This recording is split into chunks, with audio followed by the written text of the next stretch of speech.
याच महत्त्वाच्या विषयावरती अधिक चर्चा करण्यासाठी अगदी काही क्षणांपूर्वी आपण पाहिलेलं होतं की स्वतः राज ठाकरे यांनी मतचोरी किंवा ईव्हीएम मशीन कशाप्रकारे हॅक होऊ शकतं या संदर्भातलं प्रात्यक्षिक रंग शारदा या ठिकाणी पार पडलेलं होतं। स्वतः अविनाशजी अभ्यंकर देखील त्या ठिकाणी होते आणि मनसेनं संपूर्ण तयारीनिशी पुन्हा एकदा निवडणुकांना सामोरं जाण्याची तयारी केलेली आहे। अविनाशजी, खूप खूप स्वागत आपलं। अविनाशजी, महत्त्वाचा प्रश्न हाच आहे की आज झालेलं प्रात्यक्षिक अवघ्या महाराष्ट्रानं पाहिलं, तुम्ही तर फार जवळून पाहिलं, आम्ही ते टेलिव्हिजनवरती दाखवलं।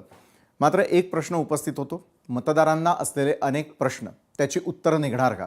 अनेक वेळेला केवळ राजकीय हेतून अशा प्रकारचे आरोप प्रत्यारोप होतात का, हा देखील एक संभ्रम मतदारांमध्ये असतो। मात्र आज प्रात्यक्षिक पाहत असताना नेमकं काय जाणवलं?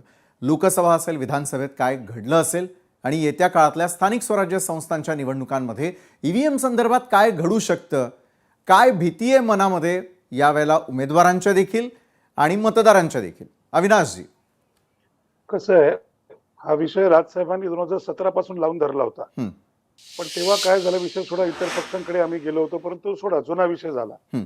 एक गोष्ट नक्की, आम्हाला ज्या लोकांच्या प्रतिक्रिया येत आहेत त्या प्रतिक्रिया या धक्कादायक। कारण जे जे आम्ही बघतोय, मी तुम्हाला एक दोन उदाहरणं फक्त मी देतो। नवी मुंबईमध्ये एका व्यक्तीचं ओळखपत्र हे सुलभ शौचालय दाखवलंय। नवी मुंबईच्या आयुक्तांच्या पत्त्यावर जवळपास 150 पेक्षा जास्ती मतदार दाखवलेले आहेत। मला सांगा, आणि मी इन शॉर्ट तुम्हाला मी सांगतो, कारण तुमचाही मला वाटतं वेळ संपत आला असेल, परंतु एक लक्षात घ्या, कुठेतरी काहीतरी आग लागली म्हणून हा धूर निघतोय। आणि हा निवडणूक आयोग जो आहे ना, ह्यांनी झोपेचं सोंग घेतलंय, लक्षात ठेवा। कारण आम्ही तेव्हा जेव्हा मागे भेटलो होतो तेव्हा ते दोन जण जे बसले होते ना, ते झिरो एक्सप्रेशननी बसले होते आणि कळत होतं हे कुठल्या तरी दबावाखाली काम करतायत। बरं, एक गोष्ट आम्ही सांगू इच्छितो, ह्याच्यावर संपूर्ण महाराष्ट्र सैनिक मनसे काम करतेच आहे। स्वतः राजसाहेबांचं जातींनी लक्ष आहे आणि राजसाहेबांचं जातींनी लक्ष, याचा अर्थ तुम्ही नीट लक्षात घ्या। त्यांना कुठल्याही प्रश्नांची आमच्या उत्तरं देता आलेली नाहीयेत, हे मी ऑन रेकॉर्ड तुम्हाला सांगतोय। कशाबद्दलच्या याद्या त्यांनी फायनल केल्या, कुठल्या याद्या फायनल केल्या, आज इथे सर्व पक्षांनी, जे विरोधी पक्ष होते, कळलं का, त्या सगळ्यांनी हे सगळं समोर मांडलेलं आहे। आणि मला कळत नाही, आम्ही मांडतोय, उत्तर विचारतोय आयोगाला, जळतोय दुसरं जण। ह्याची आवश्यकता काय आहे? जर 9.5 कोटी आपल्या मतदार संख्या आहे महाराष्ट्राची, जर आम्ही काय मागतोय, पारदर्शकपणे मतदान करा, बरोबर आहे, याद्यामध्ये गोंधळ आहे, आता तुम्ही दाखवून कंटाळला असाल, परंतु ही दोन जी माणसं बसली आहेत ना, अक्षरशः संताप येतो बघून। झिरो एक्सप्रेशन, कशाचं नाही, पूछेंगे करेंगे होगा क्या, वरती विचारतो, खालती विचारतो, काही चालू आहे। आणि काय झालंय, आजपर्यंत कोणी हा गोष्ट किती सिरियसली घेतली होती माहिती नाही, परंतु एक एवढं मात्र नक्की सांगेन, राजसाहेबांना किंवा मनसेला हलक्यात घ्यायचा प्रयत्न करू नका। निवडणुका महाराष्ट्रातील मतदारावर लादण्याचा प्रयत्न करू नका। जसं आज राजसाहेबांनी सांगितलं, नाहीतरी ऑलरेडी 3-3.5 वर्ष उशीर झालाय, जिल्हा परिषदेत 7 ते 8 वर्ष झालेले नाहीयेत, 1 वर्षाने असे काय दिवे लागणार आहेत? घ्या ना 60 महिने, 1 वर्ष, करा ना याद्या शुद्ध। अहो, प्रत्येक यादीमध्ये यांचा गोंधळ आहे, प्रत्येक ठिकाणी। काय काल ते सांगत होते की आमचा बीएलओ म्हणे 3-3 ठिकाणी जाणार आहे। अहो, मुंबईमध्ये 10,107 याद्या आहेत, मुंबईमध्ये वाढल्या असतील। तुम्ही एक चौकशी करा लोकशाहीच्या माध्यमातून, काय तुम्ही तो रिपोर्ट काढता ना, कुठला तो रियालिटी रिपोर्ट, ह्यांच्याकडे बीएलओ किती आहेत बघा। आमचे बीएलए असतात, त्याला बूथ लेवल ऑफिसर म्हणतात, आणि ते 10,107 आहेत का हे बघा, तो 3दा जाणार आहे का त्या पत्त्यावर हे बघा। हे इतकं सोपं आहे का हो? हे जानेवारी पर्यंत होण्यासारखं, डिसेंबर पर्यंत होण्यासारखं? हे लोक शुद्ध फसवाफसवीची कामं करतायत। बाकी आज त्या ईव्हीएम मशीनचा भांडाफोड जो काय आहे तो केलेलाच आहे, त्याचं उत्तर त्या निवडणूक आयोगाने द्यावं। आणि दुसरं एक कळत नाही, म्हणजे ह्यांना काय, यांच्या बौद्धिक दिवाळखोरीचा हा उत्तम नमुना आहे हा आयोग। म्हणजे तुम्ही म्हणताय की ईव्हीएम मशीन आहे परंतु व्हीव्हीपॅट नाही, म्हणजे काय? मग तुम्ही 3.5 वर्ष झोपला होतात का? 22ला निवडणुका व्हायला पाहिजे होत्या। बरं, आता महाराष्ट्राबरोबर दुसऱ्या कुठल्या निवडणुका आहेत का? अजिबात नाहीयेत।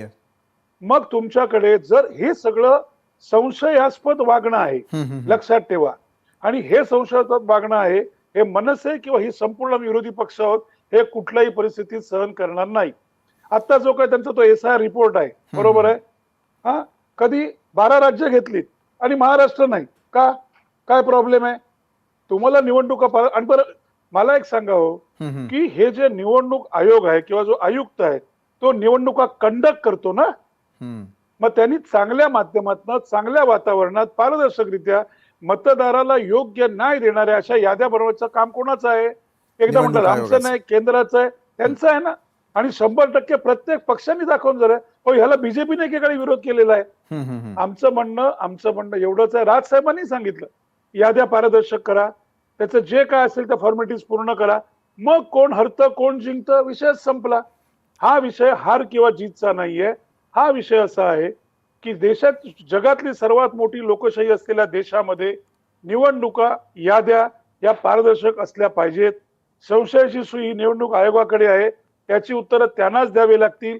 आणि कुठल्याही प्रकारे महाराष्ट्रावरती निवडणुका लादण्याचा प्रयत्न करू नका. तुम्हाला 1 तारखेला दिसेल की फक्त पक्ष नाहीत तर सामान्य जनता सुद्धा आता विटलेली आहे.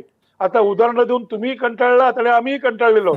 थोडी तरी जनाची मनाची असेल ना निवडणूक आयोगाला, तर त्यांनी ह्याच्यावरती कोणाच्याही आहारी न जाता, दडपणाखाली न जाता, स्वतःला स्वायत्त संस्था म्हणताय, तर स्वायत्तपणे काम करून या महाराष्ट्रातील 9.5 कोटी मतदारांना न्याय द्या. बरोबर, न्यायाची आपण मागणी करताय. कुठे जात आहे, काय जात आहे. अविनाशजी, आणि 1 तारीख सुरुवात असेल, हा शेवट नसेल. 1 तारीख सुरुवात असेल. आणि एक लक्षात घ्या, हा विषय इतर पक्षांबरोबर राजसाहेबांनी हातात घेतलेला आहे. आणि राजसाहेब रिझल्ट मध्ये 100/100 आहेत. लोक काही म्हणत, परंतु कुठल्याही प्रश्नाचं उत्तर हे शिवतीर्थ असतं. त्याच्याकरता आमच्या महाराष्ट्रात लाटाकाटा करतात. राजसाहेब ठाकरे जेलमध्ये जाऊन आलेले आहेत.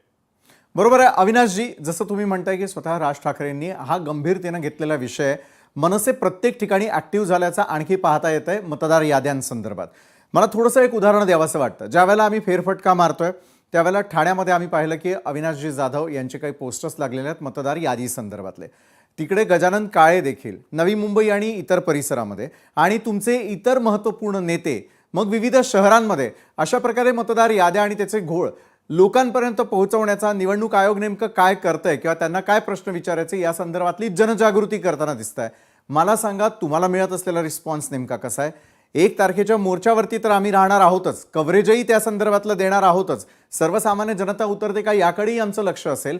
मात्र मतदार याद्यांच्या घोळातील काही महत्त्वाचे मुद्दे आज महाराष्ट्राला तुम्हाला आत्ता सांगावेसे वाटतात का, की ज्याकडे कदाचित मतदारांचं, उमेदवारांचं दुर्लक्ष झालं असेल? अविनाशजी.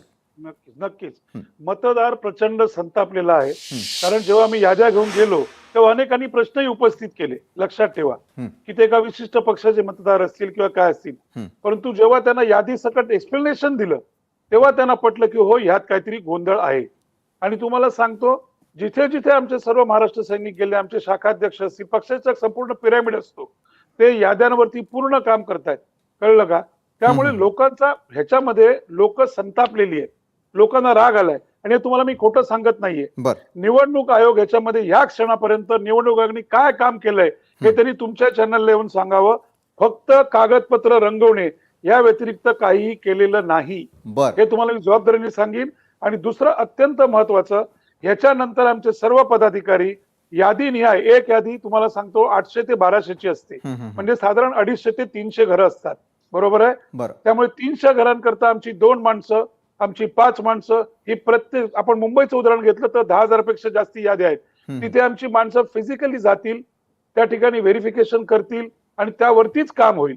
कुठल्याही प्रकारे दुबार मतदान, शिफ्टेड मतदान, मृत पावलेली व्यक्ती, वयातला फरक, अहो तुम्हाला मी काय सांगू, इथे बोलायला लाज वाटते. एकाच माणसाचं एकाच घरामध्ये विविध जाती धर्माचे 80 लोक राहतात असं दाखवलेलं आहे. हे आम्हाला कळू शकतं. हे आमचं काम नाहीये, तुमचं माझं काम नाहीये. हे निवडणूक आयोगाचं काम आहे जे आम्ही करतोय.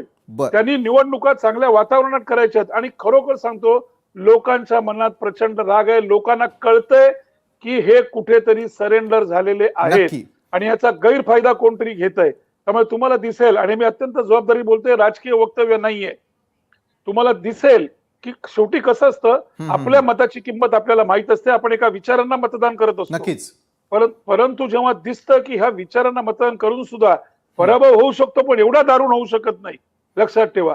आणि ज्याची उत्तरं कोणी देऊ शकत नाही, खास करून निवडणूक आयोग, तेव्हा मात्र लोकांच्या मनात आम्हाला संताप दिसतोय. लोकांनी प्रचंड मोठ्या प्रमाणात या मोर्चाचं समर्थन केलेलं आहे.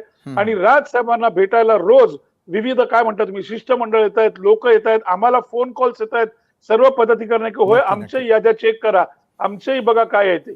लोकांचा रिस्पॉन्स अतिशय उत्तम आणि चांगला आहे. बरं, लोकांच्या रिस्पॉन्स संदर्भात अविनाशजी आपण बोललेला आहातच. खरं तर वेळ संपत आलेली आहे. मात्र जाता जाता एक खूप महत्त्वाचा प्रश्न तुम्हाला विचारावासा वाटतो. ठाकरे बंधू जे आहेत, ठाकरे बंधू आपापल्या परीनं या निवडणुकांमध्ये ताकद लावण्याचा, त्याचबरोबर जनजागृती करण्याचा, मतदारांना जागृत करण्याचा प्रयत्न करताय. दोन्ही ठाकरे बंधू जर एकत्रपणे आले तर मुंबई महापालिकेमध्ये आणि महाराष्ट्रातील इतर भागांमध्ये कशी असेल तुमची ताकद आणि कसा मिळेल तुम्हाला रिस्पॉन्स? अविनाश, हे बघा, आता तरी तुम्हाला एक सांगतो, हा प्रश्न आम्ही गेले अनेक महिने ऐकतो. त्यांच्या भेटीगाठी कौटुंबिक आहेत. मी आपल्या वक्तव्याचा आदर करतो, परंतु आम्ही एक महाराष्ट्र सैनिक आहोत. एक गोष्ट मात्र नक्की लक्षात ठेवा, आपल्याला जेव्हा दोन बंधू जरी कुठले एकत्र आले तरी सुद्धा महाराष्ट्राचे संस्कार आणि संस्कृती की आनंद हा होतोच. त्यात जेव्हा ठाकरे बंधू एकत्र येतात तेव्हा ते 4 पिढ्यांचं नातं एकत्र आलेलं असतं, लक्षात ठेवा. त्यामुळे देशात महाराष्ट्रातील 12 कोटी जनतेला आनंद तर झालेलाच आहे. बाकी राजकारणात काय होतं याच्यावर जर तरला काही उत्तर नसतं. परंतु एक गोष्ट मात्र नक्की की ठाकरे बंधू आता ज्या काही कौटुंबिक कारणांनी एकत्र आलेले आहेत त्याचा धसका मात्र 100% सत्ताधाऱ्यांनी घेतलाय आणि त्यांच्या वागण्यात मात्र आम्हाला नक्की दिसतंय. बाकी आपण सुद्धा चांगल्या गोष्टी होतील असा विचार करूया आणि महाराष्ट्राचं उत्तम प्रकारे नवनिर्माण कसं करता येईल ह्याचा आम्ही सगळेजण विचार करू. नक्कीच अविनाशजी, जितके सकारात्मक तुम्ही आहात तितकेच सकारात्मक आमची संपूर्ण टीम देखील आहे.